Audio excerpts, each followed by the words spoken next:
이제 우리 그 신강현 교수님 모시고 이제 기본소득과 노동권 그리고 문화권에 관련한 좀 이야기들을 같이 한번 들어보도록 하겠습니다.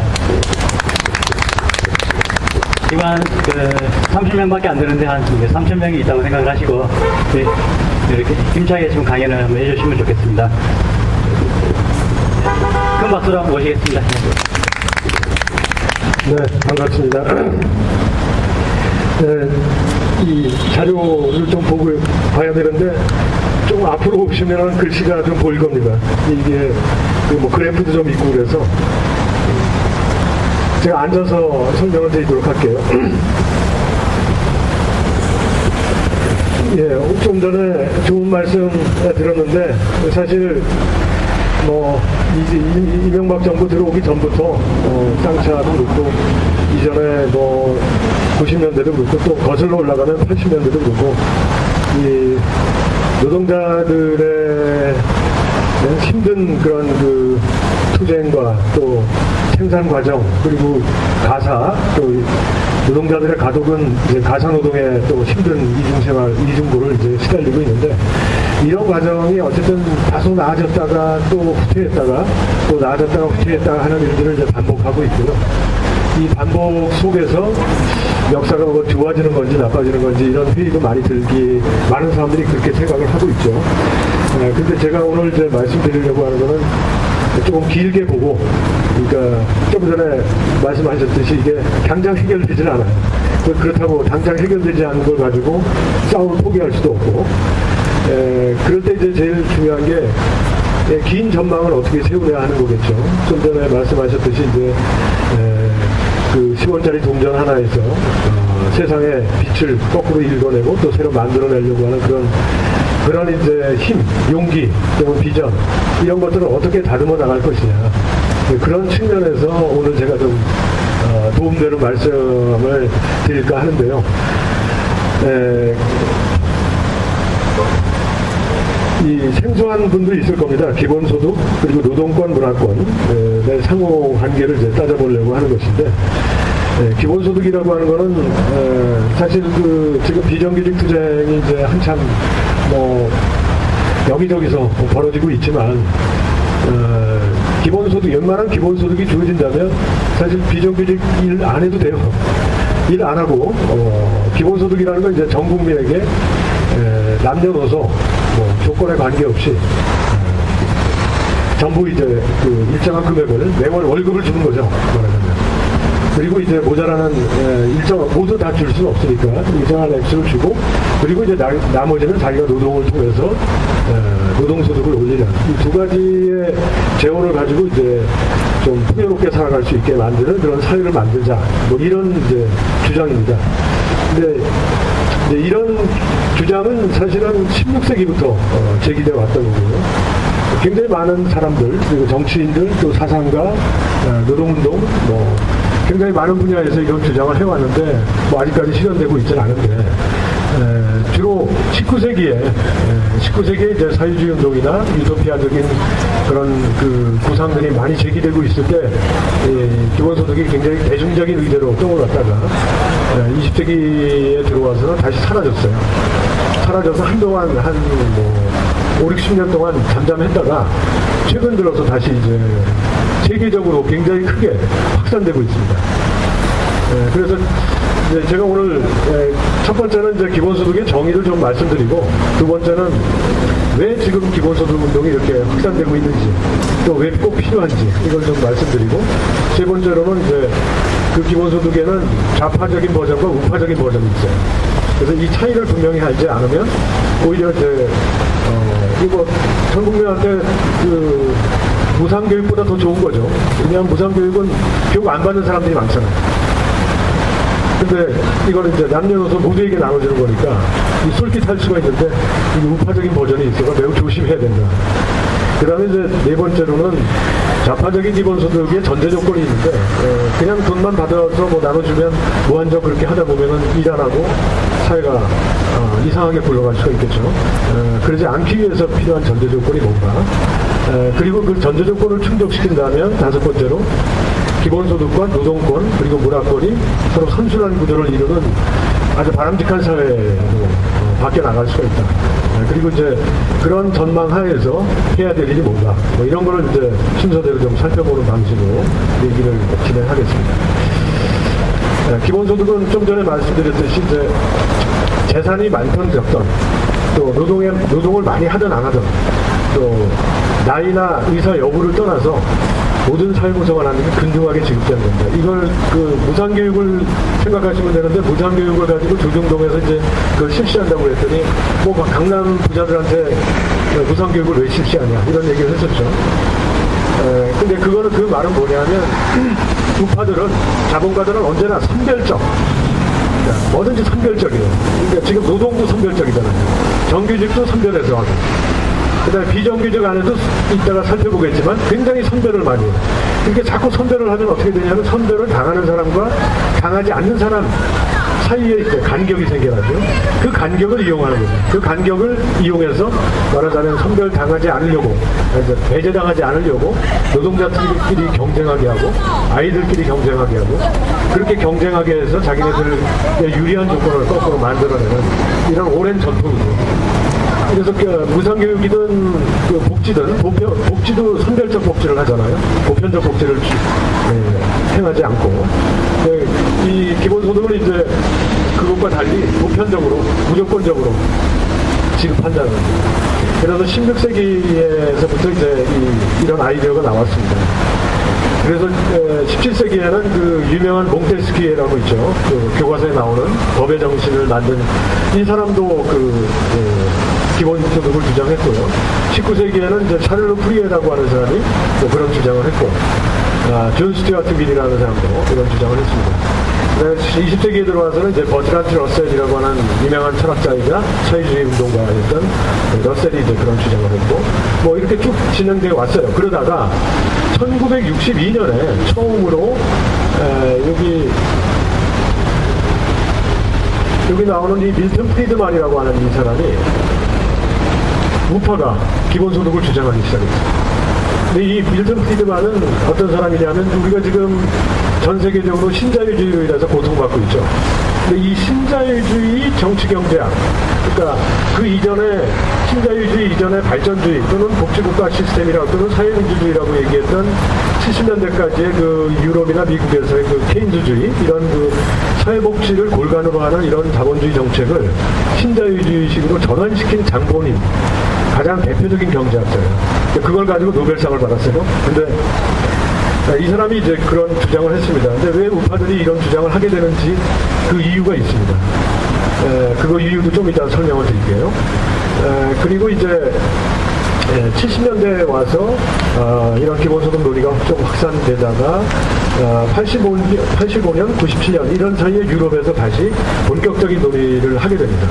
그러니까 이 사이에는 좀 소강 상태였어요. 소강 상태였고 당 차원에서 이걸 주장했던 적은 없어요. 근데 70년대가 들어가게 되면 당 차원에서 유럽에서 이런 논의를 하기 시작합니다. 그리고 1976년에 알래스카주에서 처음으로 기본소득을 제도화하고 그리고 82년부터 지급을 했어요. 6개월 이상 거주하면 국적을 가리지 않고 알래스카에 거주하는 모든 사람들에게 기본소득을 지급했어요. 왜냐하면 알래스카에는 일자리가 없거든요. 일거리가 없기 때문에 만약에 일을 통해서만 먹고 살 수 있는 시스템이라면 알래스카에 사람이 살 수가 없어요. 그러니까 그 알래스카에서 나오는 그 석유 자원을 가지고 거기서 나오는 배당금을 만들어서 알래스카의 주민을 유지하기 위한 이런 정책이었어요. 그리고 이제 77년, 78년 뭐 이렇게 80년대 이렇게 나오다가 88년에 유럽에서 처음으로 기본소득 유럽 네트워크라고 하는 기구가 결성이 됐습니다. 그러다가 2004년에 이 유럽 차원을 넘어서 기본소득 지구 네트워크라고 하는 차원으로 확대가 됐어요.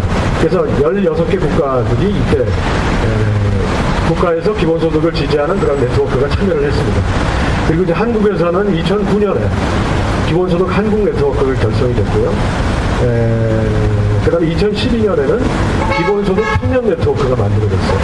청년들이 비정규직 비정규직의 또는 대학생들이 중심이 되는 그 청년 네트워크가 발전이 돼서 활발하게 활동을 하기 시작하고 있습니다. 여기서 이제 그 쟁점은 뭐냐면 좌파나 우파냐라고 했을 때 문제는 뭐냐면 어느 정도 액수를 지급하느냐. 그러니까 만약에 뭐 한 달에 10만 원 정도 지급한다면 최저생계비를 보완하는 정도에 불과하겠죠. 근데 이제 적어도 한국 기본소득 네트워크에서는 50만 원을 지급하자. 1인당. 그러면 어떻게 돼? 4인 가구면은 한 달에 200만 원이죠. 그럼 비정규직 지금 부부가 함께 비정규직으로 버는 200만 원보다 더 많은 소득이 지급되기 때문에 비정규직 일이 만약에 주어지면 거절할 수가 있죠. 그게 이제 그럼 그 재원을 어떻게 확보할 것이냐. 이 재원을 확보하는 걸 놓고 나서 뭐냐면 우파들은 소득세로 그러니까 자기 돈을 내고 돈을 받자라는 건데 그 돈 내고 돈 받을 때 그 말하자면 누진세 방식으로 일정하게 부자들한테도 좀 돈을 더 내게 하자라는 정도예요. 근데 그런 정도 가지고는 전 국민에게 충분한 기본소득을 지급할 수가 없어요. 좌파적인 입장에서 얘기하는 기본소득은 불로소득과 특기소득을 환수하는 거예요. 뒤에도 살펴보겠지만 어마어마한 규모의 지금 한국 같은 경우는 소득 전체의 총소득의 50% 이상이 불로소득과 특기소득입니다. 그러니까 노동소득이라고 하는 게 40%밖에 안 돼요. 그러면 불로소득과 특기소득을 관장하는 자본가 계급이 10% 내외의 자본가 계급이 그 60% 이상의 소득을 다 가져가고 있다. 그러니까 그 중에 거의 상당 부분을 환수하게 되는 세금을 통해서 전 국민에게 충분한 기본소득을 지급할 수가 있다. 자, 이게 그러면 이런 논의가 이제 과거에도 있었고 현재도 있는데 최근 들어서 이 국제 네트워크로 이 논의가 확산되고 되는 데는 이유가 있습니다. 그러니까 과거에는 한 지역에서 또는 특정 정당이 또는 특정 사상가들이 이 얘기를 하다가 들어갔다가 나왔다가 들어갔다 했는데 최근에는 지구적 차원에서 이 운동이 확산되는 데에는 세 가지 이유가 있어요.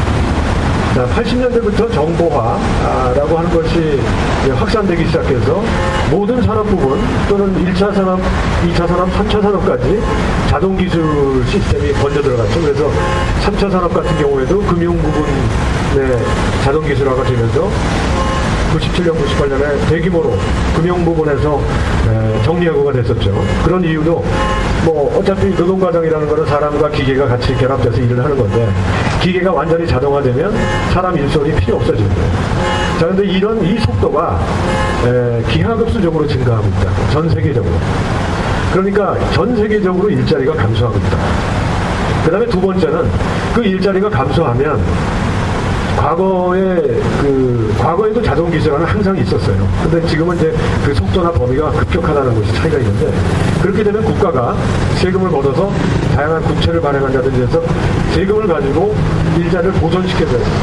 그런데 아까 얘기했던 밀턴 프리드만 같은 경제학자들이 나서면서 70년대 말에 영국과 미국이 신자유주의 구조조정을 하면서 어떻게 대응을 했냐면 오히려 공공 부분을 더 민영화하고 그리고 일자리가 감소하는 부분을 정규직에만 남기고 비정규직은 나머지는 다 비정규직으로 돌려버렸어요. 자, 그렇게 이게 점점 30년 동안 번져 나왔어요. 그러다 보니까 청년 실업이 만성화되겠죠. 왜냐하면 정규직은 버티고 안 나가니까. 그 다음에 나머지 중요한 일자리들은 그러니까 숙련 노동과 관련되는 부분들은 정규직으로 남아있는데 숙련 노동과 관련되는 그 고급 일자리라고 하는 거는 대학생에서 각 졸업한 젊은 세대가 들어갈 수가 없잖아요. 그러니까 청년 실업이 만성화될 수밖에 없죠. 한국은 그나마 지금 4%대 실업률을 유지하고 있지만 미국이나 유럽은 9%, 10%대. 선진국일수록 더 심해요. 왜냐하면 선진국은 자동기술화가 더 빠른 속도로 번져가고 그 다음에 저임금 지대를 찾아서 투기 자본들이 해외로 이동하거든요. 그 속도가 빨라지기 때문에 한국도 이제 그런 자본의 해외 유출이라든지 이런 선진국에서 고통받았던 그런 부분들이 이제 한국에도 빠른 속도로 들어오고 있죠. 자, 거기다가 또 뭐가 겹치냐, 엎친 데 덮친다고 저출산 거기다 노령화 정규직으로 60세까지 일해도 모자란데 40세 쫓겨나는데 나머지 수명은 10년, 20년 늘어나고 있어요. 그러면 평균 40년을 비정규직이나 실업으로 살아야 된다. 그 죽으라는 얘기거든요. 자, 그러면 그냥 죽습니까? 절대로 그냥 죽지 않죠. 자, 이 세 가지가 누적이 되니까 불안정 노동이라고 우리가 지금 요즘 많이 얘기하죠. 프리카리아트. 프롤레타리아에다가 프리케리어스라고 하는 영어 두 가지를 합성한 거예요. 그러니까 과거에는 어쨌든 완전 고용은 아니라 하더라도 대규모 그 산업 시스템 속에 고용이 돼서 거기서 착취를 당하더라도 일자리는 보장돼 있었거나 또는 풍부했어요. 근데 이제는 착취 강도는 높아지지만 일자리는 더 없어지는 이런 상태. 그러니까 지속적으로 소득이 감소하고 있죠. 자, 이게 유럽에서, 미국과 유럽에서부터 발생한 일이에요. 그러니까 이 상태가 계속 확산되고 있으니까 한국은 지금 G20 중에 되게 G11, 12, 13 여기서 왔다 갔다 하고 있어요. 그러니까 한국에도 만성화된 거죠. 자, 이런 상태이기 때문에 유럽에서부터 기본소득 운동이 전 지구적 차원으로 확산되지 않을 수가 없는 거예요. 이런 그 문제점들의 확산에 따라서 기본소득 운동도 확산이 됩니다. 왜냐하면 일자리를 가지고 이제 노동소득으로 살라고 할 수가 없는 상황이 되는 거죠. 그러면 노동소득이 아닌 다른 소득으로 살아야 되는 거죠. 그러니까 마치 무상교육이나 보편적 복지라는 게 일을 하지 않고도 의료보험 혜택이라든지 이런 걸 나눠주는 거 아닙니까? 일하지 않아도. 그와 똑같은 그런 컨셉이라고 할 수가 있어요. 자, 근데 이런 유럽이나 미국에서도 이런 논의들이 확산되고 있는데 한국에서는 저임금 비율이라고 하는 부분이 이 말은 뭐냐면 저임금 비율이 더 크다라고 하는 말은 아직 덜 선진화됐다는 얘기죠. 그러니까 이런 걸 보고 바로 샌드위치라고 하는 거예요. 이쪽은 그래도 저임금 비율이라도 낮아요. 근데 한국은 저임금 비율도 높으면서 강도 높은 구조조정과 불안정 노동은 또 증가하고 있는 거예요. 그러니까 선진국이 갖고 있는 단점과 개발도상국이 갖고 있는 단점을 같이 가지고 있다. 그러니까 이런 점에서 보면 한국이 전 세계에서 가장 높은 착취 강도 수탈을 자행하고 있다. 이렇게 얘기해도 과언이 아니라는 거예요. 그리고 OECD 평균 규모를 보면 OECD가 40개국이거든요. 근데 한국은 GDP 규모로 보면 세계 11위예요. 그럼 OECD 국가 안에서도 경제의 성장의 그 수준으로 보면은 10등, 11등, 12등 한다는 거예요. 40등 중에. 그런데 노동시장은 보면 이게 평균인데, 평균. 평균보다 이렇게 한참 더 떨어져요. 아예 비임금 근로자. 31.3%, 여기 15.8%. 자, 저임금 근로자 25.4%, 여기 16.0%. 임시직 33.6, 13.2. 나쁜 거 다 가지고 있어요. 그러니까 40위 안에 돈은 11위만큼 잘 버는데 노동자들이 당하는 고통은 가장 꼴찌, 가장 밑바닥을 헤매고 있어요.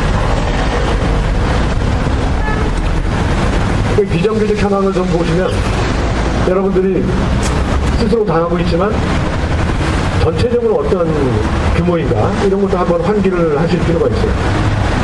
지금 현재 49.2%를 차지하고 있어요. 이거 공식 통계로 총 노동가능 인구 중에 노동활동 인구 중에 49.2%가 비정규직입니다. 한때 56.5%까지 올라갔어요. 이건 2002년입니다. IMF 이후에 극도로 빠른 속도로 구조조정을 할 당시입니다. 근데 이제 임금을 보면은요, 132만 원이에요, 평균이. 정규직은 272만 원이에요. 절반이 안 되죠. 근데 이제 비정규직의 유형이 얼마나 마느냐 하면 종류가 크게 보면 임시고용은 이제 계약기간을 정한다는 뜻이고요. 단시간 노동은 문자 그대로 파트타임.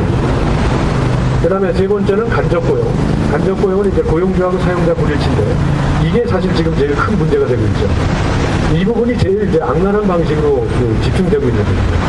그 다음에 특수고용. 여러분들 여기 아마 속하시죠? 특수고용. 그래서 총 9가지나 있어요. 근데 이제 이 비정규직의 종류가 이렇게 많다라고 하는 것은 착취 강도가 더 악랄하다는 뜻이에요. 교묘하고, 그리고 한 가지가 아니라 두 가지, 세 가지, 네 가지 조건을 겹쳐서 착취를 한다는 뜻이죠. 따라서 근데 이 중에 간접고용이 가장 문제가 되는 게 뭐냐면 임금도 제일 낮아요. 118만 원 현금으로. 파견노동, 용역노동, 호출노동 이 세 가지. 이 중에서도 호출노동이 제일 낮아요. 근데 이 파견노동 같은 경우가 이제 지금 현대라든지 쌍용이라든지 이런 대규모 공장에서 가장 많이 벌어지고 있는 일이죠. 여기서는 또 동일 노동인데 완전히 절반 임금을 받고 있어요. 근데 이 중에서 여기에서 문제가 제기 되고 또 많은 그 문제를 제기하고 또 조직화도 이루어지고 있지만 문제는 이걸 예상해서 얘네들이 그 노동법 개정할 때 고용주하고 사용자를 분리시켜놨어요. 여기 가서 얘기하면 여기 가서 얘기하고 여기 가서 얘기하면 여기 가서 얘기하고 왔다리 갔다리 해서 도저히 그러니까 해결이 안 되는 거예요. 해결은 이 법을 통해서 이 자체를 없애야 돼요. 이런 유형 자체를 없애야 된다. 자, 그러면 이런 방식으로 현재 어떤 상태에 와 있느냐. 소득이 어떻게 세 가지 종류가 있습니다. 불로 투기 소득이라고 합니다. 불로 투기 소득. 거저 앉은 채 그냥 거저먹기죠. 그 다음 노동소득이 있어요. 자, 우리가 지금 이 두 가지로 구성이 되는데 이 두 가지로 구성되어 있는 게 이 붉은색입니다. 붉은색 띠. 자, 여기는 부르주아, 그 다음에 정규직 노동자, 비정규직 노동자, 맨 밑으로 가면 실업자, 최하위 빈민으로 이렇게 늘어져 있습니다. 그런데 이 올라가는 이 가파른 속도가 얼마나 높냐면 여기는 이제 말하자면 현재 미국 기준으로 보면은 1% 전 인구의 1%의 부르주아 계급이 자본가 계급이 1%가 전 자산 전체 그 미국의 자산의 25%를 소유하고 있어요. 1%가 25%를 소유하고 있어요. 그 다음에 20%가 85%를 소유하고 있어요. 그러면 나머지 80%가 15%를 소유하고 있는 거예요. 그게 이겁니다. 이 낮은 수준. 낮은 수준의 소득을 다수가. 그래서 20대 80사회라고 합니다. 근데 이 가파름의 속도가 얼마나 높으냐면 이 위로 올라가면 몇천 배예요. 소득이. 그러니까 이 밑에 있는 사람들보다 소득이 몇천 배. 그러니까 대표적인 예로 한국의 경우도 아파트 소유를 이제 자가주택을 갖고 있는 사람들이 이 가구의 반이에요, 반. 절반이 좀 안 돼요. 절반이 좀 안 되는 사람들이, 안 되는 가구가 1인 1가구 1주택을 하고 있는데, 나머지 가구가 없대요. 주택이 없죠. 근데 그 가장 많은 가구를, 아파트를 소유하고 있는 한 개인이 있는데, 그 개인이 아파트를 몇 채쯤 소유하고 있을 것 같아요? 500채라고 생각하시는 분, 손 한번 들어보세요. 500채 정도. 500채, 한 분. 그 다음에 5,000채라고 생각하시는 분. 한 분. 그러면 1,000채. 두 분. 1,500채. 한 분. 1,600채. 1,600채. 한 명이 1,600채를 소유하고 있습니다. 이게 이제 그런 식이죠. 아까 1%가 전 자산의 25%를 소유하고 있으면 그러니까 100분의 1이 25로 갖고 있으니까 2,500배를 소유하고 있다는 뜻이죠. 말하자면, 다른 사람들은. 자, 그렇게 되면 어떤 문제가 생기냐면, 이게 고무줄이 말이죠. 처음에는 원래 이런 선이었어요, 이런 선. 사선이었는데, 이걸 위에서, 앞쪽에서 끌어당긴 거죠, 그렇죠? 자, 그냥 홀라당 먹어버리는 거예요, 계속. 그러다 보면 어떤 문제가 생기냐면 이게 가파른 게 점점 올라가서 수직 상승을 하게 됩니다. 그러면 어떻게 돼요? 기역자가 되겠죠, 그렇죠? 기역자가 되면 어떻게 돼요? 여기가 끊어집니다. 끊어져요. 여기 끊어진다는 건 뭐냐면 사회가 둘로 짜게 된다는 거죠. 사회가 짜게 지게 되면 어떻게 돼요? 짜게 지게 되면 결단이 나는 거죠. 결단이 나는 거예요. 우파 쪽에서 왜 기본소득을 주장하냐면 이 걱정을 하기 시작합니다. 잘라질까봐. 그래서 잘라지기 전에 야, 우리 가진 돈을 좀 묶어가지고 나눠주자. 이게 이제 토빈세라든지 그 워렌 버핏 같은 미국의 그 유명한 부자 있지 않습니까? 미국의 2위 부자예요. 그 워렌 버핏이 이제 부자들이 세금 많이 내가지고 나눠줘야 된다. 그렇지 않으면 사회가 반동강이 난다. 반동강이 아니라 실제로는 10% 선에서 끊어지고 90%와 10%가 대결하는 구조로 갖게 됩니다. 그래서 이제 우파들도 얘기하는데 그때 우파는 어떤 식이냐면 최저생계비를 좀 올려주는 겁니다. 그러니까 조삼모사죠. 당장 불만이 있을 때 불만을 완화시키고 나중에 다시 걷어들입니다.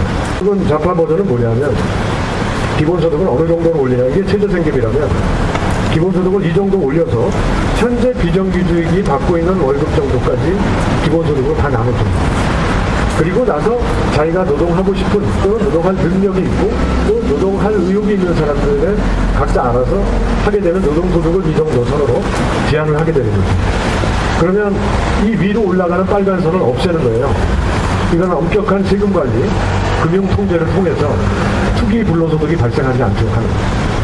자, 그러면 현재 수준에서 여기 올라가 있는 이 고공행진을 하고 있는 이 소득 부분을 끌어다가 맞추면 얼마든지 만들어질 수가 있습니다. 그래서 이제 기본소득이라는 컨셉을 여기다가 집어넣게 되면 이런 파란 선으로 소득 분배가 바뀌게 된다. 그래서 아주 간단하게 기본소득과 노동소득으로만 구성된 세적소득을 만들어낼 수가 있습니다. 그리고 능력에 따라서 일하는 만큼의 편차는 둘 수 있는 거죠. 자, 이거는 이런 이유로 사실은 지금 당장이라도 이 국민 다수가 합의를 하게 되면 이렇게 전환을 하게 되면 할 수 있는 그런 조건에 와 있다. 자, 이게 그래서 이제 우파와 좌파가 그렇게 해서 이 우파들도 기본소득을 주장하기 시작하는 겁니다. 일본에서는 2012년에 오사카 시장이 지금은 대중 스타가 되는데 극우 정치인이 아주 위험한 인물인데 그 사람이 일본에서 본격적으로 당 차원에서 기본소득을 주장했어요. 우파가 그 사람은 우파인데 그 사람은 어떤 식이냐면 그 사람은 재원을 직접세도 아니고 그 복지부 있죠. 일본에 보건복지부가 있어요. 보건복지부를 없애잖아요. 없애면 거기에 들어가는 돈이 있죠. 그걸 그냥 국민들한테 나눠주잖아요. 이게 이제 일부 우파들이 주장하는 거예요. 그렇게 되면 자기네들은 말하자면 자본과 계급으로부터는 일체의 돈을 전혀 건드리지 않은 채 기존에 있는 국고를 재편해서 국민들에게 나눠주면 그 잠시라도 인기를 누릴 수가 있겠죠. 아주 위험한 거죠. 그렇게 되면 소위 그 기본소득과 보편적 복지를 서로 대립시키는 거예요. 갈등하도록. 이건 좌파적인 거하고 전혀 관계가 없다. 조금 아까 얘기대로 좌파는 간접세, 직접세로 해서 재원을 최대한 확보하고 그리고 성격은 뭐냐면 반드시 일자리를 나눠야 돼요. 현재 즉 정규직과 비정규직의 경계선을 없애야 됩니다. 다 정규직으로 전환시켜야 됩니다. 이게 이제 기본소득을 지급하고 그다음에 정규직과 비정규직의 경계를 없애고 그리고 그게 바로 일할 권리죠. 노동할 권리. 노동할 권리를 누구에게도 박탈해서는 안 됩니다. 물론 권리를 주고 나서 난 노동하기 싫어 라고 내가 안 하면 관계없어요. 그런데 내가 하고 싶은데 못하게 하는 게 문제죠. 그러니까 이걸 노동할 권리라고 하는데 이 노동권을 다시 부활시켜야 됩니다. 자, 그러려면 반드시 뭐가 전제가 되고요. 기본소득을 1년 지급하고 나서 그 다음에 정권이 바뀌어가지고 또 다시 정규직, 비정규직 짜게 되고 아무도 못하게 되면 소용이 없죠. 따라서 정규직과 비정규직이 아주 탄탄한 연대를 구성해야 돼요. 이게 전제돼요. 충분한 연대를 유지하고 지속시켜야 됩니다. 자, 그것이 바로 지속성을 담보해주는 그런 힘이다. 이런 특징을 갖고 있습니다. 그래서 이런 구도를 갖게 됩니다. 자동기술화에 따라서 노동시간이 계속 감소하는데 생산성은 증대하고 있어요. 자, 그러면 이 생산성이 증대된 분을 다수 민중에게 돌려줘야 되는데 우파는 연대가 없기 때문에 조상모사식의 재정정책을 이용해서 일자리는 감소시키고 선택적 복지와 최저보장소득을 줌으로써 이 문제를 완화시킨다. 그리고서는 신자유주의를 지속시켜요. 자, 그럼 신자유주의가 지속되고 최저보장소득하고 이 사이에서 악순환, 고리가 만들어집니다. 그래서 정규직, 비정규직은 점점 늘어나서 죽을 만한 인구가 자꾸 늘어나면 그때 선택적 복지와 최저보장소득을 줘요. 그래서 죽지 않게 만든 다음에 신자유주의를 계속 지속시키는 이런 시스템입니다. 반대로 이제 좌파는 연대를 강화해서 불로소득과 투기소득을 환수해야 됩니다. 그렇지 않으면 어떤 형태의 기본소득이나 보편적 소득도 사실 무의미합니다. 재산을 깎아먹히기 때문에. 재정정책을 변화시키지 않으면 어떤 형태의 복지도 의미가 없다는 거죠. 근데 재정정책을 변화시킨다는 것은 그 불로 투기소득을 환수한다는 뜻이에요. 이걸 환수하기 위해서는 노동자와 민중의 연대가 강화되어야 됩니다. 자, 이렇게 됐을 때 이 힘으로, 강화된 연대의 힘으로 보편적 노동권을 행사할 수가 있습니다. 또 그래서 보편적 복지와 충분한 기본소득을 지급함으로써 결국 뭘 하냐? 시간 해방을 하는 겁니다. 8시간 주 7일 노동, 하루 8시간 노동과 주 7일 노동에서부터 점점 투쟁을 통해서 어떻게 됐어요? 휴일을 우리가 확보해 왔죠. 그리고 하루 노동 시간을 단축시켜 왔어요. 그런데 그 시간을 이런 형태의 노동권과 기본소득을 결합한 형태가 되면 우리가 생계를 위해서 일해야 될 수 있는 시간이 반으로 줄어든다는 거죠. 그렇게 되면 어떻게 해요? 주 4일 하루 6시간 노동, 24시간 노동 이면 충분하다는 거예요. 그렇게 되면 어떻게 돼요? 시간이 해방되죠. 그러면 남은 시간 동안에 뭘 할 것이냐가 문제가 되겠죠. 그러니까 여러분들은 지금 시간이 남아선 적이 없기 때문에 남은 시간을 어떻게 써야 될지 고민한 적이 없겠지만 사실은 남은 시간이 충분히 남아야 됩니다. 인간답게 살려면 남은 시간을 가지고 책도 봐야 되고 또 풍경도 향유해야 되고 가서 낚시도 해야 되고 할 일이 무지하게 많아요. 근데 그 많은 일들을 위해서 시간을 해방시켜야 돼요. 또 그렇게 되면 문화권도 향유하게 되겠죠. 그래서 말하자면 보편적 기본소득과 보편적 복지를 수행하게 되면 문화적 권리와 노동의 권리가 선순환되는 이런 사회로 전환될 수가 있다. 그러니까 이 원리는 아주 복잡한 게 아닙니다. 절대로. 단지 많은 사람들이 생각을 못해서 그런 거죠. 이 얘기도 사실은 학계에서도 이게 2009년, 2012년 뭐 우리나라에 알려진 게 얼마 안 돼요. 얼마 안 되기 때문에 학계에서도 이게 널리 확산되지 못하고 있어요. 근데 이런 간단한 도표 몇 장이면 사실은 누구든지 이해할 수 있어요. 금방. 그리고 이런 비전이 생기면 사실은 예를 들면 노동시간 단축을 위한 투쟁도 성과를 보려면 1시간 단축하는데 10년씩 걸립니다. 그렇잖아요. 근데 이런 비전을 가지고 이런 걸 위해서 싸운다면 20년, 30년 계속 조금씩 나아갈 수가 있겠죠. 근데 비전을 갖지 않으면 참 이게 당장 내일 뭘 해야 될지 모릅니다. 왜냐하면 내일 싸워도 성과가 없고 모레 싸워도 성과가 없기 때문에. 그래서 이제 힘을 잃고 절망하고 그리고 흩어지게 되죠. 근데 이런 비전을 가지고 이 문제를 계속 제기하는 한 사람이 한 거를 두 사람이 알게 하고 두 사람이 한 걸 10사람이 알게 하고 10사람이 100명이 알게 하고 이렇게 늘어나가는 거예요. 그렇게 해서 점점 많은 사람들이 기본소득을 주장하고 노동권과 복지권의 문화권에 대한 요구를 강화한다면 어느 날 변화가 옵니다. 원래 변화라고 하는 거는 한꺼번에 이루어지는 게 아니라 계단식으로 이루어진다고 해요. 그러니까 중고등학교 때 공부할 때도 그렇죠. 열심히 공부하겠다고 하고 책상에 앞에서 막 하는데 한 달 아무리 공부해도 성과가 안 나요. 그래서 한 달 해서 안 되니까 그만두는 그 다음에 영원히 공부를 못하게 되는데 한 석 달 정도 하면은 갑자기 어느 날 다음 날 갑자기 모든 문제가 쫙 보이기 시작해요. 계단식 상승이라고 그러죠. 이렇게 올라갔다가 뛰어갔다가 다시 또 올라갔다가 뛰어갔다가 그러니까 연속과 불연속이 저희 변증법적으로 이렇게 나선형으로 운동합니다. 그러니까 이런 운동도 이런 대중운동이 인식의 확장, 그 다음에 대중적인 요구들의 연대 이런 것들이 점진적으로 강화하다 보면 어느 순간 조약을 하는 순간이 오겠죠. 근데 그런 순간이 그게 100년 걸리진 않거든요. 역사적으로 보면 보통 그런 이런 한 시스템이 100년 단위로 계산했을 때요. 50년 단위로 그 시스템이 변동되어 왔어요. 그동안에 없었는데. 그 50년 중에서 절반은 시스템이 안정되어 있고 절반은 불안정한 상태입니다. 그러니까 적어도 25년이면 해결된다는 거예요. 100년 걸리지 않아요. 또 25년 동안 또 몇 단계가 있겠죠. 그 안에 도약의 단계들이 있습니다. 이제 이런 생각을 하면 이런 그 기본소득, 노동권, 문화권의 향유가 먼 미래의 일만은 아니다. 그리고 이제 세계적으로 빠르게 확산되고 있습니다. 알래스카는 70년대부터 지급을 했고요. 우리가 잘 아는 브라질의 룰라 정부가 2005년 6년부터 법안을 만들었고요. 2010년부터 지급을 시작했어요. 전 국민에게.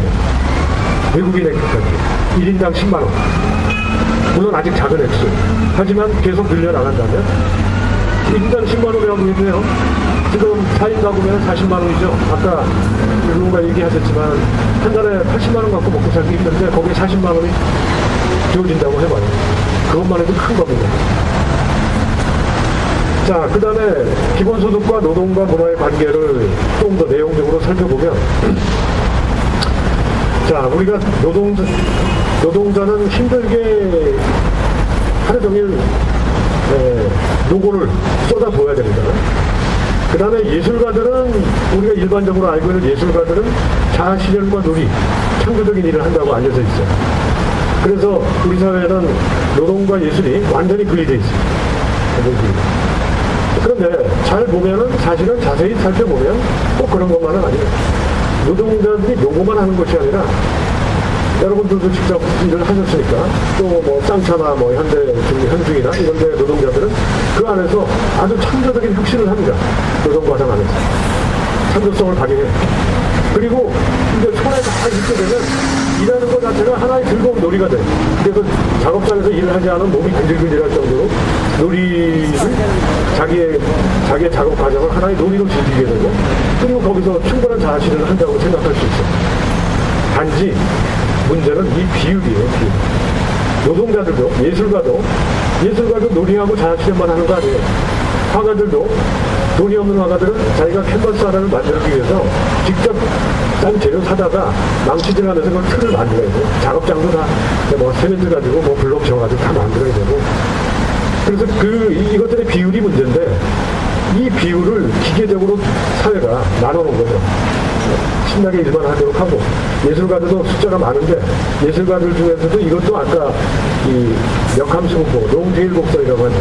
예술가들도 그렇게 배치를 해놨어요. 그래서 1%만이 명예를 누리고 충분한 소득을 가지고 자아실현을 한다면, 나머지 90%는 연소득이 300만 원. 제가 영상원, 한국예술정보학회 영상원에 한 데서 가르치는데, 저희 졸업생들의 90%가 백수예요. 근데 그 영화 노동자들이 평균 수입이 300만 원이야. 그러니까 한 달에 30만 원 갖고 먹고 사는 거예요. 자, 그럼 뭐 이거는 삶이 아니죠, 사실. 최저생계비에도 못 미치니까. 그리고 이 사람들은 최저생계비도 못 받아요, 지원을. 그래서 자살하는 거죠. 근데 이렇게 양극화된 이 사회 시스템을 기본소득으로 엮어주게 되면 노동자들도 충분히 이 놀이와 자아실현을 즐기게 되고, 예술가들도 마찬가지로 서로가 교환될 수 있는 이런 시스템이 됩니다. 그래서 예를 들면 주 24시간 노동하고 나머지 시간은 뭐예요? 나머지 거의 또 24시간 이상을 자기의 문화적인 활동을 하게 됩니다. 노동과 문화를 동시에 전 국민이 향유할 수 있는 이런 사회가 된다. 그렇게 되면 어떻게 되겠어요? 전 국민의 1%도 안 되는 예술가들한테 창조적 작업을 맡겨놓고, 전 국민의 90%는 노고에 시달리면 어떻게 돼요? 사회 전체적으로 보면 창조성, 놀이, 자아실현의 능력은 완전히 제로 상태가 되겠죠. 마이너스 게임이 되겠죠. 그리고 말 잘 되는, 말하자면 노예적 상태. 이렇게 계속 전락하는 거예요. 근데 기본소득을 가지고 이걸 연결시키게 되면 전 국민이 어떻게 돼요? 창조적이고 자아실현을 충분히 할 수 있는 이런 사회로 바뀌게 된다. 자, 그러면 이게 왜 지금 당장이라도 가능한가를 예를 들어서 살펴보겠습니다. 왜 여러분들이 이제 내가 뭐 창조적이야, 나는 그냥 노고밖에는 몰라, 난 노고도 하기 힘든데, 따라가기 힘든데, 이렇게 생각할 수 있지만, 실제로 이미 현재 신자유주의 지식사회는 우리가 갖고 있는 지능에 굉장히 많은 지능이 있는데요, 생각보다. 재능교육에서는 어떻게 가르치실지 모르겠지만, 지난 20년 동안 심리학과 인지과학이 발전하면서 우리가 갖고 있는 지능의 유형을 뇌에서 그 각각의 기능들이 있어요. 뇌가 우리가 이렇게 괜히 이렇게 복잡하게 생긴 게 아니거든요. 전두엽은 예를 들면 사고와 언어 기능을 담당하고, 후두엽은 지각 기능을 담당하고, 변연계라고 암 속에 들어가 있는 편도 이런 것은 감정을 컨트롤하는 기능을 담당하는, 그렇게 굉장히 이제 세분화되어 있는데, 뇌과학과 심리학이 같이 연구를 공동으로 해서 밝혀낸 바에 의하면 9가지 지능이 있어요.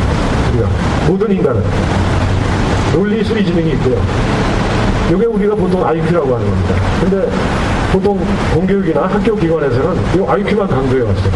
그런데 최근에 이제 연구에 의하면 언어 지능 매우 중요합니다. 그 다음에 음악 지능이라는 게 있어요. 모든 사람은 노래를 할 줄 알고 노래를 들을 수 있습니다. 그리고 그 음악을 통해서 호르몬이 신진대사가 활성화되고, 그리고 말하자면 사고 기능이 향상돼요. 자, 그 다음에는 공간 지능이 있어요.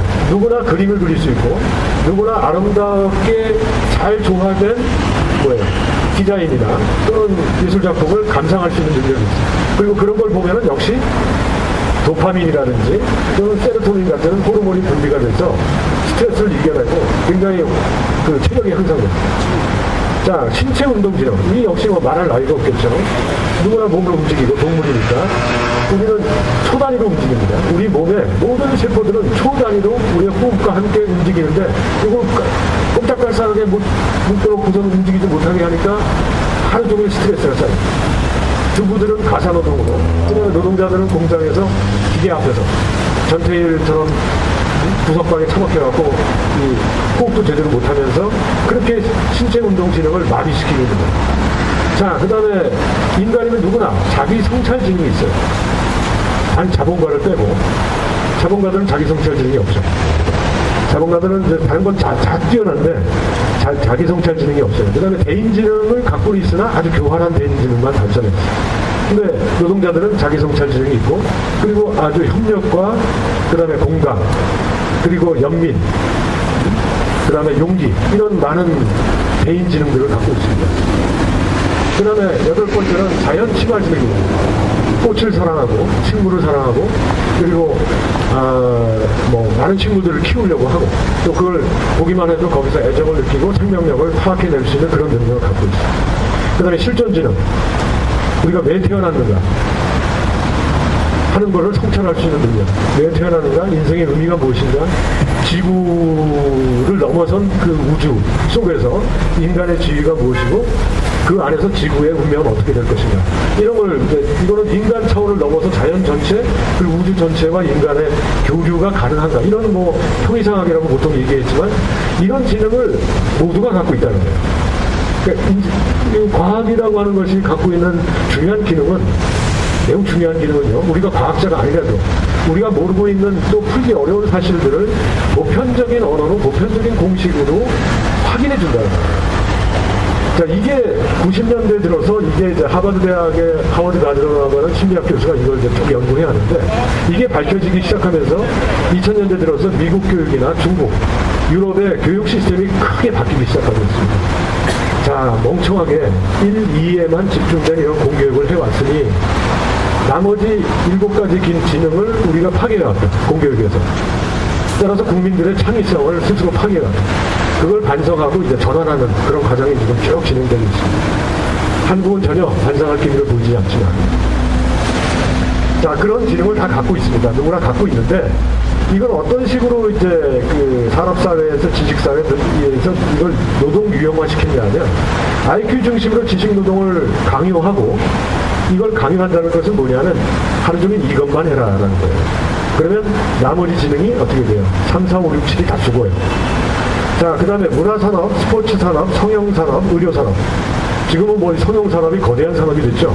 그래서 옛날에는 의대 갈 때 이제 정형외과가 가장 그 성적이 나쁜 애들이 가는, 치과와 정형외과가, 제가 이제 대학 다닐 때는 성적이 가장 나빴어요. 거기 다니면 이제 의대 다닌다는 말도 못했어요. 창피해서. 근데 지금은 거기가 1위에요.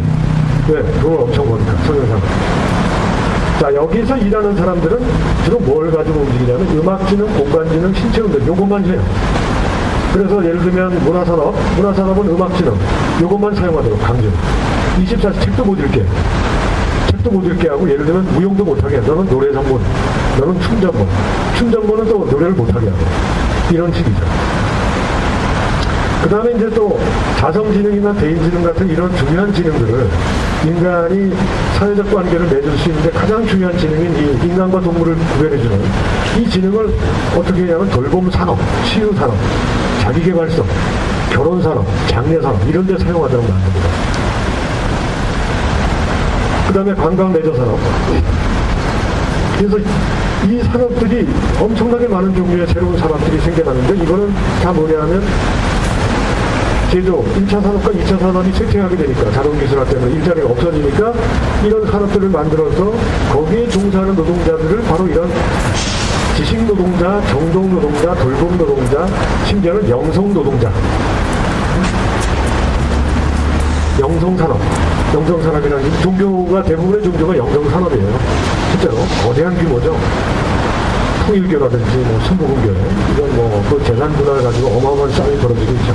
이들은 실종지능을 산업화했어요. 산업화하는데 성공했어요. 대단한 사람들입니다. 우주를 산업화하는 거죠. 신도 산업화했으니까. 그러니까 이들이 이렇게 만든 이 틀에서 벗어나야 된다는 거예요. 이걸 다 가지고 있거든요. 모두가 다 가지고 있어요. 자기가 갖고 있는 이런 능력이 이렇게 많다는 사실을 알게 되면 잘 놀라지 않을 수가 없어요. 저도 90년대에 연구를 하다가 인지과학이나 뇌과학에서 이런 연구가 진행된다는 걸 알고 깜짝 놀라가지고 정말 보니까 스스로 체크를 해봤어요. 그랬더니 요거 2개 남고 이거는 예를 들면 중학교 때 사라지고 이거는 고등학교 때 사라지고 이건 이게 다 사라지는 그 시간들이 있더라고요. 그걸 왜 사라졌는가 봤더니 전부 다 입시 교육이니 그 다음에 들어가서 직업 회사 다녀야 되고 어쩌고 저쩌고. 근데 지금은 이제 그걸 되살리려고 굉장히 노력을 하죠. 그러니까 교수들도 마찬가지예요. 교수들도 치열한 경쟁에서 여기에만 매달리다 보면 자기가 다루고 있는 이 부분 다 잊어버리죠. 그리고 나서 인간의 뇌라고 하는 건 가소성이라고 하는 게 있는데 가소성이 뭐냐면 플라스틱 아주 유연하다는 거예요. 근데 유연하지만 10번을 잘못 들여서 한 방향으로만 고착을 시키면 되돌아오지 않아요.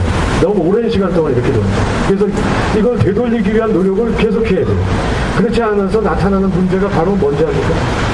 그게 바로 치매와 우울증입니다. 치매와 우울증. 뇌의 한쪽 부분이 심하게 찌그러지는 거예요. 즉 5번, 6번, 7번, 8번 이런 게 찌그러지면요 치매가 빨리 와요. 그 다음에 우울증이 빨리 와요. 근데 이거를 돈이 있어야 또 병원 가서 또 우울증 치료하기는 요 약도 비싸기 때문에 근데 일반 노동자들이 이걸 어떻게 하겠습니까? 그러면 결국 방법은 자기 자신이 스스로 자각 치유를 하는 수밖에 없다. 연대 치유를 하는 거예요. 서로 노래를 부르고 또 아주 쉬운 방법 중에 하나는 그냥 정기적으로 하늘을 쳐다보는 거예요. 5분 간격으로 땅을 보지 말고 5분 간격으로 하늘을 쳐다본다. 그다음 1시간 간격으로 나무를 본다. 나뭇잎을 본다. 나뭇잎은 햇살 녹색의 빛을 발하기 때문에 녹색이 눈을 시원하게 해주고 세로토닌을 분배시키는데 매우 중요합니다. 그리고 반드시 하루에 정기적으로 한두 번은 햇빛을 쬐다. 이런 몇 가지 규칙들을 만들어서 자기 치유를 하는 겁니다. 그리고 몸을 움직이고 끊임없이 움직이고 걸어다니고 그래서 신체 운동 지능을 익히고 공간 지능, 길거리의 모양새를 외우는 거죠. 형태를 외우고 형태를 기억해요. 자기가 가장 좋아하는 형태, 가장 좋아하는 색깔에 대한 감각을 잃지 않는 거예요. 만약에 우리가 노동자들이 논리수리 지능과 언어 지능을 뺀 나머지를 잃어버리잖아요. 그럼 기계가 되는 겁니다. 인간이 아닙니다. 인간이라면 다 노래 부를 줄 알아야 되고 자기가 좋아하는 노래 10곡은 있어야 되고 예를 들면 내가 좋아하는 그림, 내가 좋아하는 도시, 내가 좋아하는 형태, 내가 좋아하는 운동 다 있어야 돼요. 그리고 정기적으로 한 달에 한 번, 하루에 한 번씩 자기 성찰하고 개인지능에서 공감, 협력, 연대 이런 감정들을 키우기 위한 노력해야 되고 자연 중에서 자기가 좋아하는 자연이 반드시 있어야 돼요. 내가 좋아하는 동네, 내가 좋아하는 땅, 내가 좋아하는 두려워할 일이 없어요. 우리가 컴퓨터 이런 기계 두려워하지 않죠. 그들은 거꾸로 얘기하면 자본의 논리에 의해서 작동하고 있는 기계일 뿐이에요. 단순한 기계. 인간이 아니기 때문에. 인간은 9가지 지능의 풍부한 소통을 가지고 자기 자신을 끊임없이 창조해내는, 재창조해내는 그런 존재다라는 거죠. 자, 그러면 실천 과제는 노동해방. 노동자가 억압으로부터 해방돼야 되기도 하겠지만 과중한 노동, 불필요한 노동, 억압적 노동, 반생태적 노동으로부터 해방돼요. 동시에 노동해방이라는 말에는 2가지 의미가 다 들어있다. 근데 이 2가지 의미 중에 하나만 알게 되면 안 됩니다. 그러니까 노동자를 착취하는 투쟁에 맞서서 하는 것만이 노동해방이 아니라 종국적으로는 당장은 그것과 싸워야 되지만 아까 5년, 10년, 20년 후에는 48시간 노동으로부터 해방돼서 24시간 노동으로 줄여야 됩니다. 그 나머지 시간을 자기의 문화적 향유를 위해서 그리고 연대를 위해서 9가지 지능의 풍부한 활성화를 위해서 사용할 수 있다는 거예요. 그래서 첫 번째는 노동시간 감축. 이거 매우 중요한 과제입니다. 그렇기 때문에 정규직은 비정규직과 일자리를 나눠야 됩니다. 정규직이 자기 노동시간을 고집하고 일자리를 나누지 않으려고 하는 한 그들이 자본가와 다를 바가 없어요. 그러니까 민주노총이 안 떠나야 될 매우 중요한 과제인데 여전히 해결되지 못하고 있죠. 자, 연간 1000시간으로 줄여야 돼요. 2000시간. 그래서 하루 6시간 주 4일 노동으로. 그리고 연간 12주 휴가. 자, 이게 이렇게 되면 어떻게 되는지 아세요? 이게 딱 교수들이 이렇게 하는 겁니다. 제가 저 같은 교수들이 일일 6시간 주 4일 노동, 나머지 연간 12주 휴가에 나머지 시간을 어떻게 돼요? 연구와 창작에 자유롭게 활용하고 있습니다. 그러니까 모든 노동자가 교수처럼 일하고 사회적 연대를 나눌 수 있는 그런 사회로 가야 된다는 거예요. 그게 노동해방의 진정한 의미다. 그렇게 되면 연간 평생 노동 시간을 자율적으로 설계할 수가 있어요. 교수들은 자기의 강좌, 강의, 5년치, 10년치, 그 다음에 뭐 여러 가지 활동에 대한 계획을 매번 세웁니다. 그러니까 주간 노동시간, 주간 설계만 하는 게 아니라 연간 설계, 5년간 설계를 계속해요. 그러니까 끊임없이 자기가 시간의 주인이 되는 거예요. 끌려가는 게 아니에요. 시간의 주인이 되는 거예요. 자, 그 다음에 그렇게 줄어드는 시간을 가지고 뭘 하냐면 새로운 가치를 추구합니다.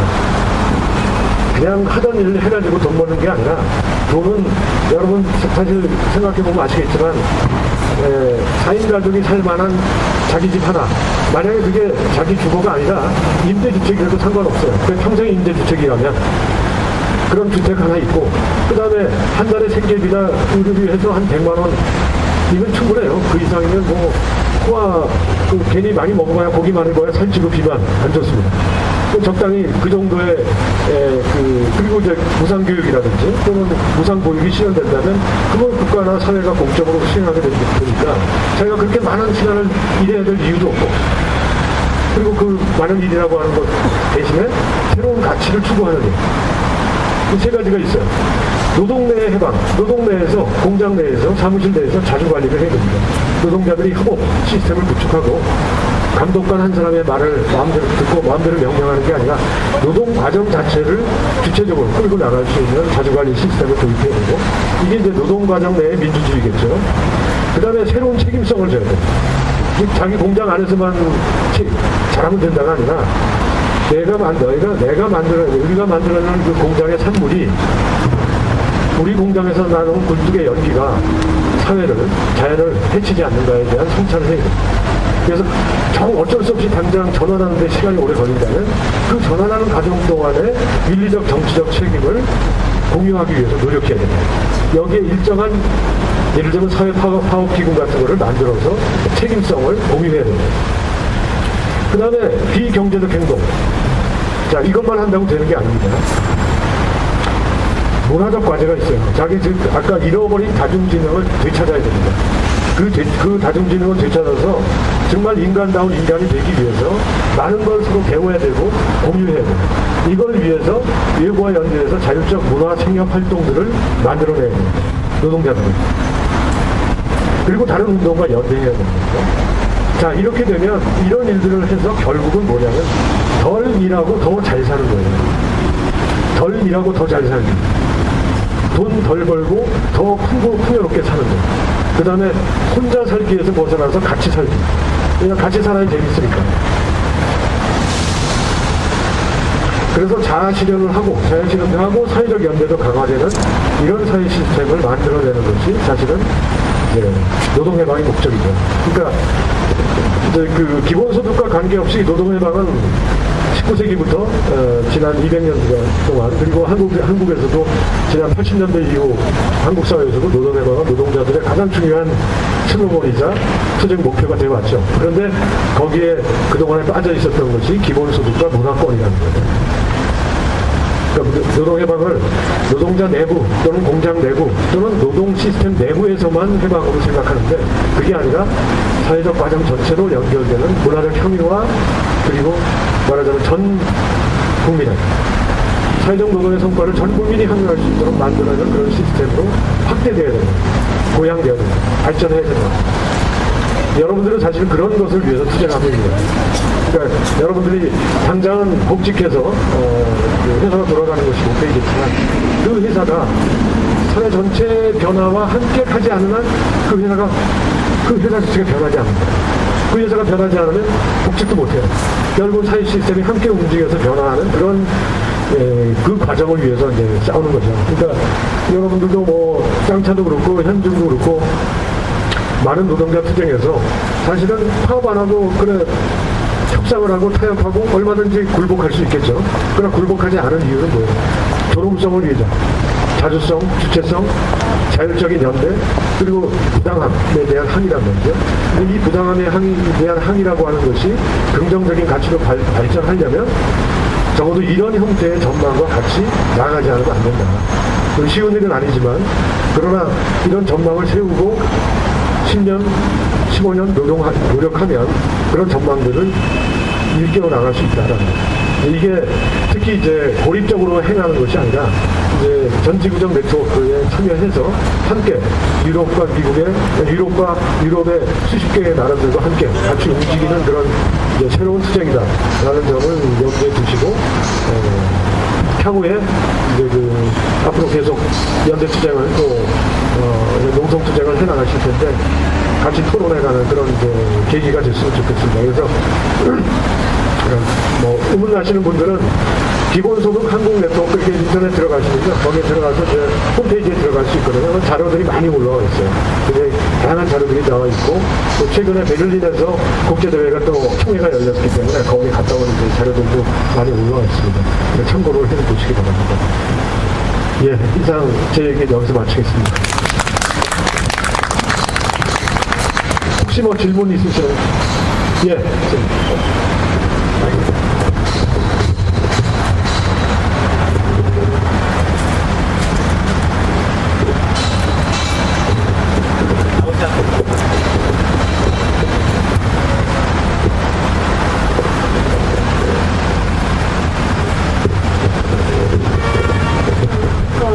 질문을 해달라고 부탁을 받았는데요.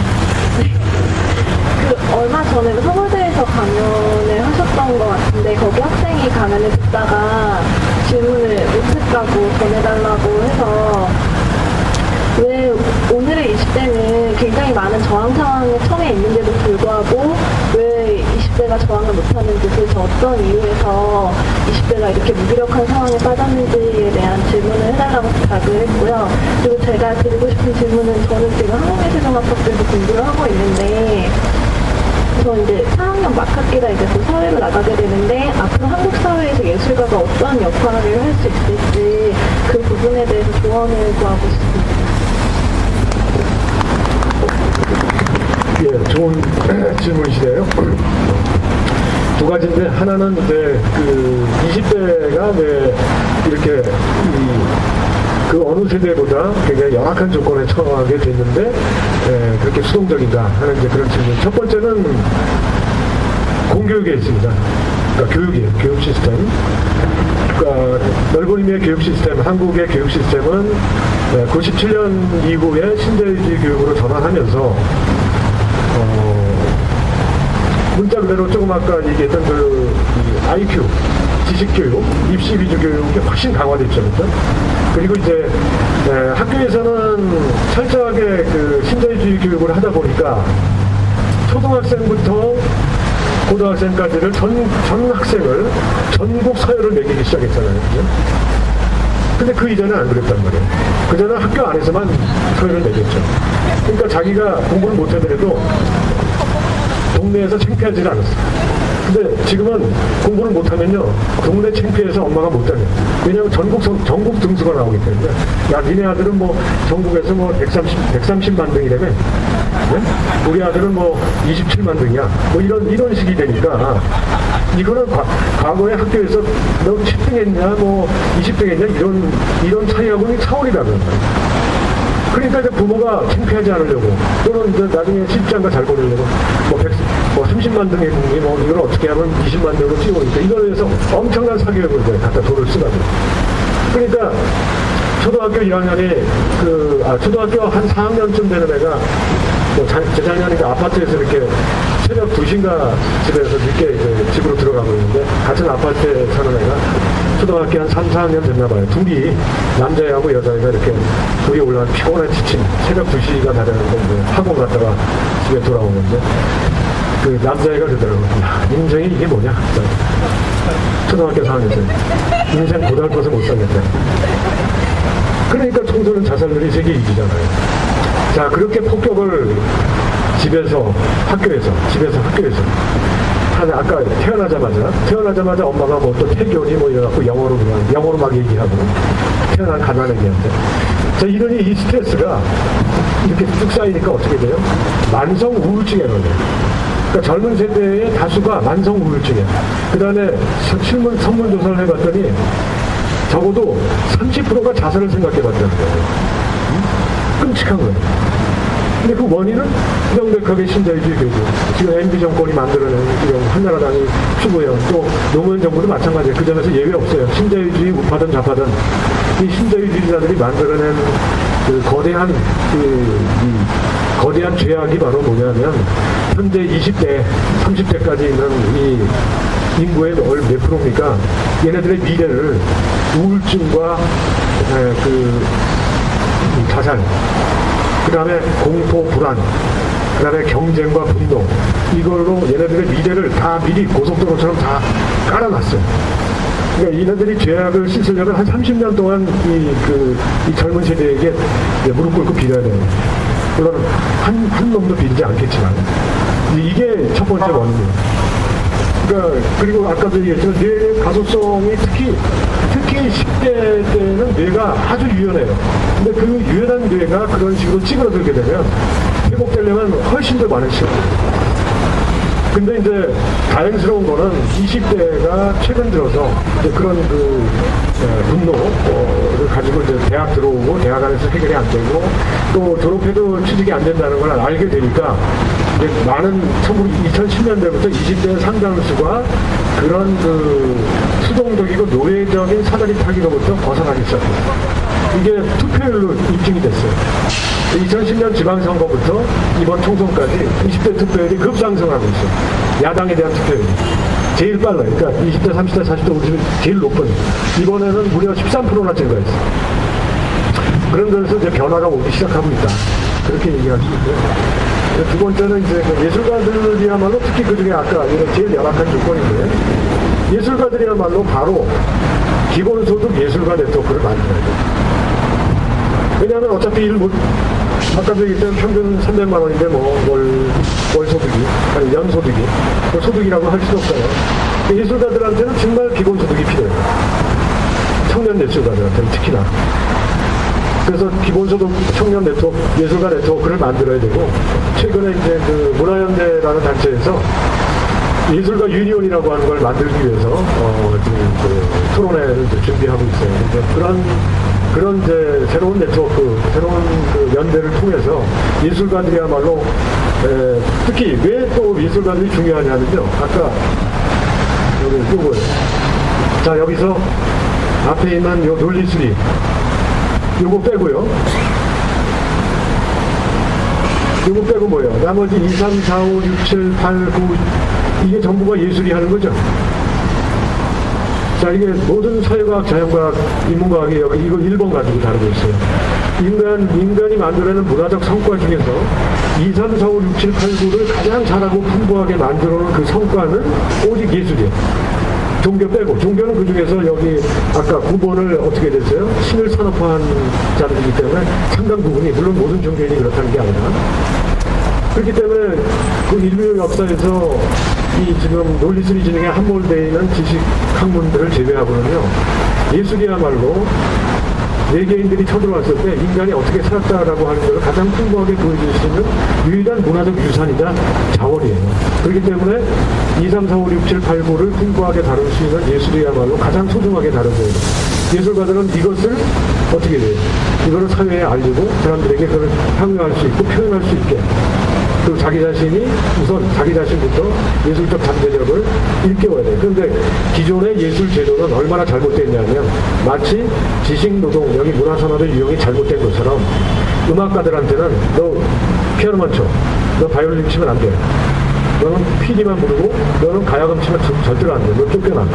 그 다음에 뭐 화가들한테는 사진을 찍으면 절대로 안 되고 너는 드로잉만 해. 전부 전문화 시켜놨죠. 그러니까 기존의 예술 제도는 자본주의적인 이런 그 산업 시스템처럼 예술가들도 전부 장르대로 다 짜겨놓고 소통을 불가능합니다. 그러니까 좋은 예술가가 나올 수가 없어요. 그 다음에 그렇게 지능이 마비되잖아요. 그러니까 음악가가 모든 음악을 풍부하게 하고 음악의 역사에서 잘 알고 동서를 가로질러야지 음악가가 풍부한 감성을 갖게 되는데 이건 하루 종일 24시간 중에서 14시간을 PD만 불고 앉아있으니 이게 PD쟁이지 음악가라고 할 수가 없죠. 이런 문제들을 극복하려면 역시 네트워크를 만들어서 음악가들의 다양한 장르들의 음악가들이 연대하고 소통해야 돼요. 그 다음에 그 예술가들이 다시 노동자와 연대하고 소통해야 돼요. 그게 전제 조건이에요. 그래야 그렇게 만들어 나가야 예술이 제대로 가치를 발휘할 수 있어요. 힘을 갖출 수가 있어요. 답이 됐습니까?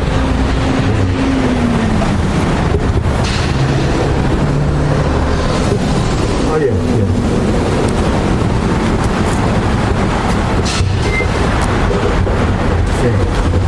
제가 강의 여러 번 들으면서 처음으로 좀 질문이자 의견인데 이렇게 집중해서 들은 적이 이번 강의가 처음이거든요. 그리고 이제 왜 그러냐 하니까 저는 원래 기본소득에 대해서 비판적인 입장이에요. 오늘 강의를 통해서 좀 자세하게 들으면서 어떻게 첫 챕터부터 끝 챕터까지 하나도 동의를 안 할 수가 있나 이런 생각을 하면서 강의를 들었습니다. 그래서 선생님하고 좀 이야기 많이 듣고 싶은데 그 그냥 핵심적인 것 중에 하나로서 두 가지 좀 질문을 드리고 싶은데요. 세 번째 챕터에서 쟁점 가운데서 기본소득을 주장하는 주체는 누구고 도대체 누구한테 어떤 형태로 좀 주장을 해야 될까 하는 부분이 좀 빠져 있는 것 같아요. 그 다음에 이제 방금 말씀하신 97년 이후에 신자유주의 교육의 문제, 그 이면에는 다중지성의 문제, 분절화, 노동의 분절화, 고립화 문제가 있겠죠. 근데 이제 저는 그 문제에 대해서 사실은 애초에 간단하게 말씀드리면 예술가들이 노동을 해야 되고 노동자들이 예술을 할 수 있는 사회가 돼야 된다고 생각합니다. 그래서 이제 이 노동과 예술이 애초에 원래 분절적인 게 아니었는데 사실 다중지성이라는 것을 만들어내고 인지과학, 심리학들을 연구하고 투자하고 한 것들이 사실 다 분주하고 그 연구 성과들을 활용해서 지금 노동자들을 고립시킨 전략들을 만들어낸 거 아닙니까?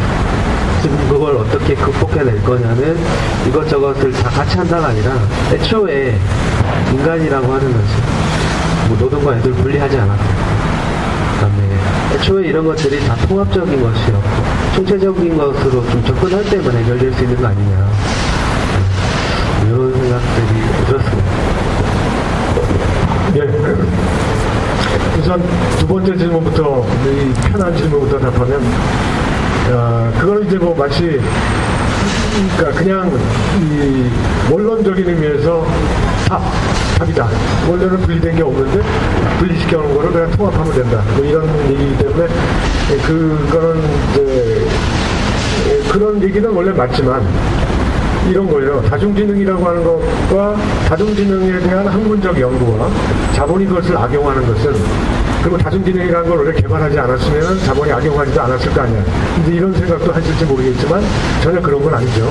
모든 학문이라고 하는 것은 학문의 발전이라고 하는 건 한편으로는 진실을 규명하고 진화, 역사의 발전, 진화를 이제 만들어 나가게 할 노력들인데 과학이라고 하는 것이 그런 거니까. 과학의 발전은 자본이 악용하고 착취하는 거죠.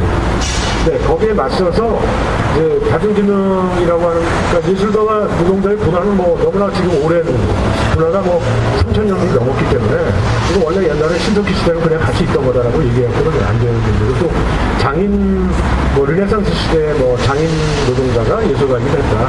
그때부터 이미 분화가 시작됐으니까 그런 얘기를 이제 되돌아가자는 얘기를 할 수는 없는 거고요.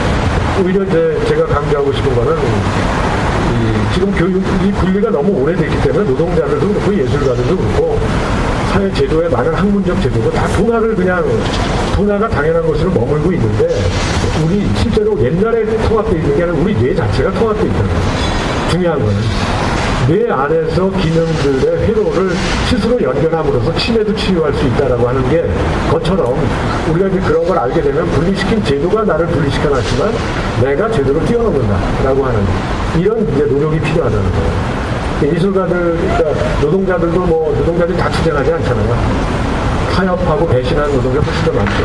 그러니까 소수의 노동자들이 투쟁을 할 때는 그걸 가로질러야 돼요. 그와 똑같이 이제 그런 제도 분리 속에서 괴로워하고 또는 수동적이 된 예술가나 학자들도 지식인들도 가로지를 수 있는 잠재력이 과학적으로 입증되어 있다는 것은 굉장히 중요한 사실이에요. 그리고 활용 방법도 막 복잡하지도 않고 이미 지식이 많이 서열되어 있기 때문에 아까 그래서 제가 말씀드린 대로 계속 노력을 하면 하루 생활의 시간표를 다시 짜는 거죠. 생활 시간표를 다시 짜는 거예요. 매우 중요합니다, 이게. 저는 이제 학생들한테도 그런 실험도 많이 같이 해보고 그러는데, 그냥 앉아있더라도 몸을 움직이면서 앉아있는 거하고 가만히 쪼그리고 앉아있는 거 굉장히 차이가 있어요. 근데 손가락을 두드리고 콧노래를 부르고, 그게 바로 옛날에 전사들도 투쟁하던 방식의 자기를 단련하는 방식이라는 거예요. 그런 의미에서 굉장히 중요하다고 생각이 되고요. 첫 번째 질문은 이제 주체는 좀 아까 제가 예를 들어서 말씀드렸지만 노동조합 내부에서부터 노조 내에서부터 비정규직 노조, 정규직 노조의 내에서부터 노동자들 스스로가 주장해야 돼요. 노동자들 스스로가. 당이 만들어주는 것도 아니고 당이라는 게 무슨 위에서 갑자기 공중에서 내려오는 것도 아니잖아요. 그러니까 노동운동 내부에서 그리고 이제 또 한쪽으로 저는 이제 문화운동 차원에서 그다음에 민교협과 같은 지식인운동 사회운동 차원에서 여러 차원에서 제기되면서 연대해야 나가는 그런 형태가 돼야 된다고 봅니다. 그러니까 특정 어떤 한 주체가 그걸 끌고 나오고 그런 게 아니거든요. 왜냐하면 아까도 말씀드렸지만 좌파적 버전과 우파적 버전 크게 둘로 나눠져 있고요. 기본소득에 보통 그동안에 한국에는 잘 알려지지 않았기 때문에 주로 노동해방을 아까도 얘기했지만 억압받는 쟤네들하고의 싸움으로만 주로 생각했지 이게 노동해방의 중기적 장기적 결과가 전 사회적으로 어떤 변화를 만들어낼까를 싸울 겨를이 없었단 말이에요. 생각하는. 이거는 이제 작업장 외부, 그 다음에 산업 부문을 넘어선 사회적 활동 전체, 인간이 갖고 있는 잠재력, 이게 순환되는 과정이기 때문에 공장 안에 있는 사람, 공장 밖에 있는 사람, 젊은 세대, 그런 세대가 다 수평적으로 다 확대되면서 연결돼야 되겠죠. 투쟁 방식.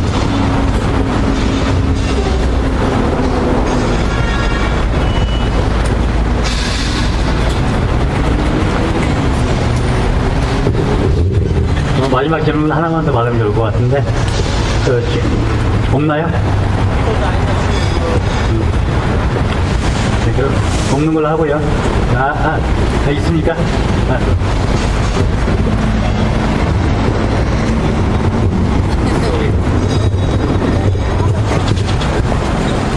우리가 앞으로 지나가는 바라다 보는 미래에는 얼마나 우리에게 상상할 수 없이 크고 넓은 아까 제가 하늘을 5분 동안 바라본다는 것은 어마어마한 시간이거든요. 그렇듯이 우리가 지나온 것을 돌이켜서 보면서 지금 하나하나 현 시대에 부딪혀오는 그 자리에서 우리가 조금씩 앞으로 나아간다는 생각이 드는데 저는 이제 선생님 말씀 나누면서 전체적인 면을 너무나도 좀 쉽게 들었고 이해하고 또 그 시스템이 우리 속에 어떻게 속히 좀 빨리 왔으면 좋겠다고 하는 그런 간절함이 있는데요. 그렇지만 그 얘기를 하지 않으면 안 되는 그것은 우리 한 사람 속에 연역과 진화된 형태를 똑같이 다 지니고 있는데 그것을 한 부분 속에서 이야기하고 만나는 그 안타까운 것이 있어요. 그럼 우리가 그러한 자리를 함께 볼 적에 그 자리로 들었을 적에는 말한 대로 지혜를 전체적으로 한꺼번에 느끼고 보고 만들 수 있는 그러한 자리가 있지 않을까 하는 생각이 들고요. 그리고 정말 우리가 하려고 하는 것 상당히 좋지만은 또 하나 보게 되면 이 사회에서는 하지 않아야지 그것을 볼 수 있고 하지 말아야지 그것을 얘기할 수 있는 이러한 자리 속에서 우리가 계속 부딪혀가고 있거든요. 이 과정을 어떻게 우리가 극복해 가야 되는지 얘기하자면 너무 긴데 이렇게만 얘기해도 선생님 한 말씀 해줄 수 있으면 좋겠습니다.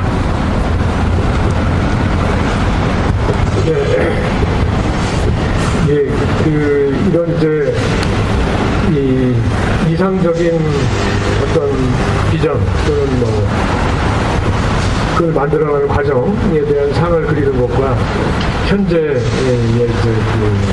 현재 상황 이 사이의 간극, 거대한 간극이죠. 이 간극을 이제 도대체 어떻게 할 거냐. 이런 그렇게 이제 저한테는 들리고 실제로 저도 이제 그걸 많이 이제 고민하고 있죠. 그러니까 이제 그런 두 가지 정도가 이제 떠오르는데